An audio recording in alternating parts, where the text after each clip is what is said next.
In the heart of Renaissance Florence, where history and mysticism met, lived three extraordinary women whose unique gifts would change the fate of their city. They weren't just healers, they became legends in their own lifetime. Isabella healed with her enchanting voice, Beatrice mastered the secrets of alchemy, and Katarina brought peace to troubled souls. But when a devastating plague struck, their individual gifts weren't enough. Together, they embarked on a journey of courage, intuition, and unity to save their city and leave a legacy of transformation. A research article in the journal Science Direct states that in Scotland between 1563 and 1736, over 4,000 people were burnt at the stake. A staggering 85% of them were nurses and midwives.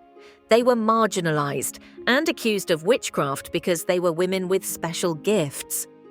Before modern medicine became a recognized institution for treating diseases, people in the past used other means for healing and curing illnesses.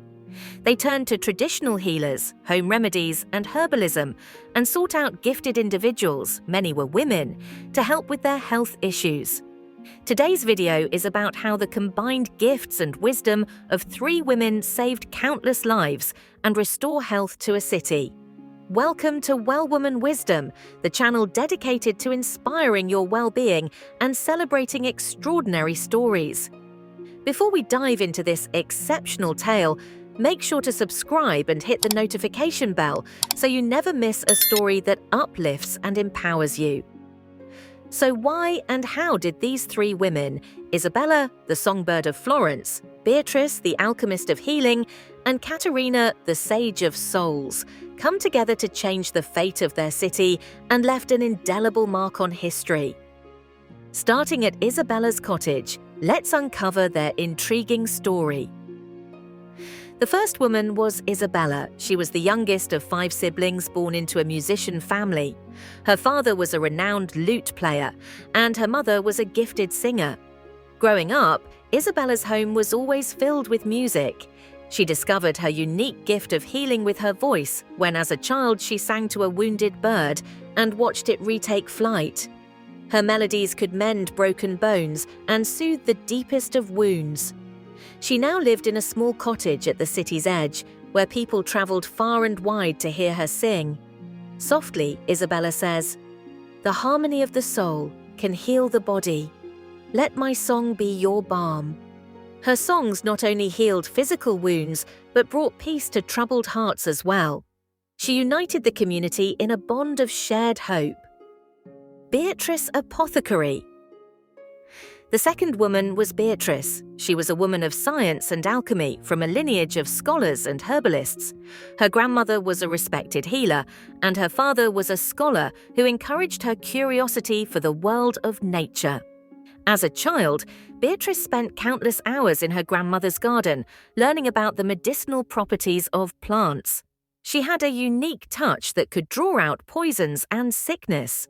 Her knowledge of herbs and potions was unparalleled, and she could concoct remedies for ailments that baffled the most learned physicians. Beatrice's apothecary was hidden in a labyrinth alleyway, where the scent of exotic ingredients filled the air. Beatrice, explaining to a young apprentice, "Each herb has a story, each potion a purpose. When we understand nature's gifts, we hold the key to healing." Her remedies saved countless lives, and her wisdom inspired others to pursue the healing arts, spreading knowledge throughout the city and beyond. Katarina, the sage of souls. The eldest and most mysterious of the three women was Katarina. She was born into a noble family with a long history of service and spirituality. Her mother was a healer and her father a philosopher.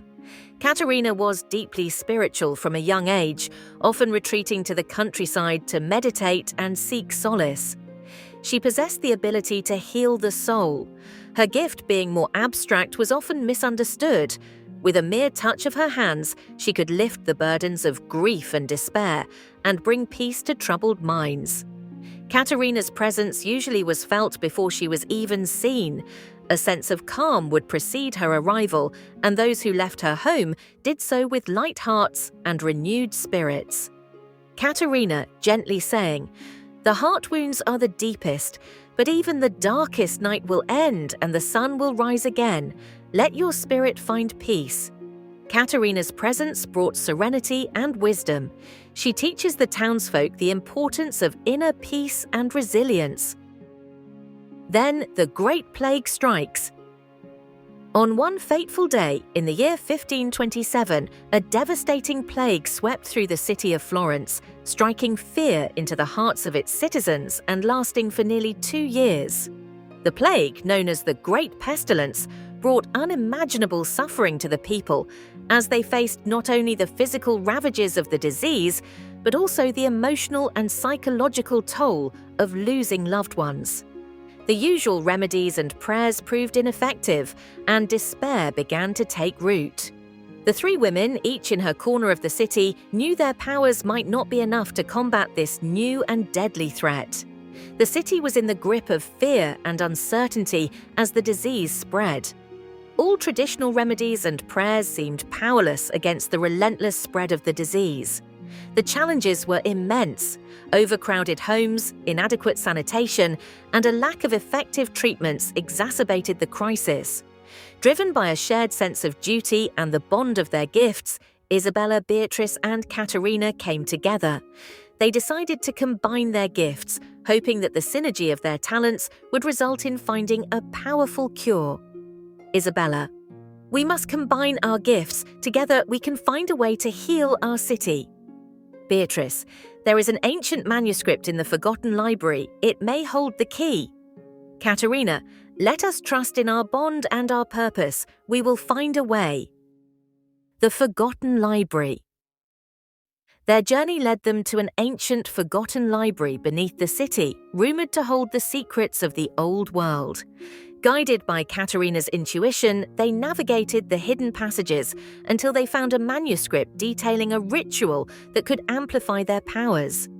The ritual required the harmony of song, the precision of alchemy, and the purity of intent. The women performing the ritual. Isabella sang a hauntingly beautiful melody, her voice echoing through the underground chamber.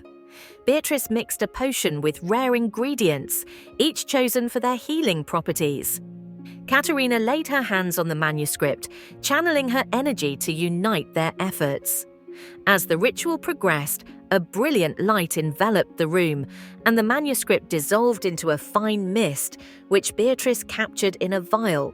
They combined their powers and created the Elixir of Harmony, a remedy that promised to heal both body and mind. They returned to the surface and distributed the elixir to everyone in the city.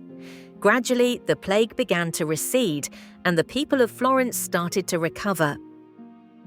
As Florence recovered, the 3 women's impact grew and became symbols of hope, wisdom, and resilience. In the aftermath, the 3 women's bond grew stronger. They continued their work, not just as healers, but as protectors of the knowledge they had uncovered. Their story became a legend, a testament to the power of unity and the extraordinary gifts that lay within the most unlikely of individuals. Isabella taught others the healing power of music, Beatrice shared her alchemical knowledge, and Katarina guided people to find inner peace. Their legendary story is a testament to the power of unity and the extraordinary gifts within each of us. In the heart of Renaissance Europe, these 3 exceptional women proved that with intuition, wisdom, compassion, and courage, anything is possible. Their joint accomplishment teaches us timeless lessons. Today, we can draw inspiration from their journey to trust the power of our intuition, nurture our unique strengths, and tap into the extraordinary innate gift inside our being. Thank you for joining us on this journey. If you've enjoyed the story, please like, share, and subscribe to our channel for more tales of wonder and inspiration. I wish you a wonderful day, and until next time, bye for now.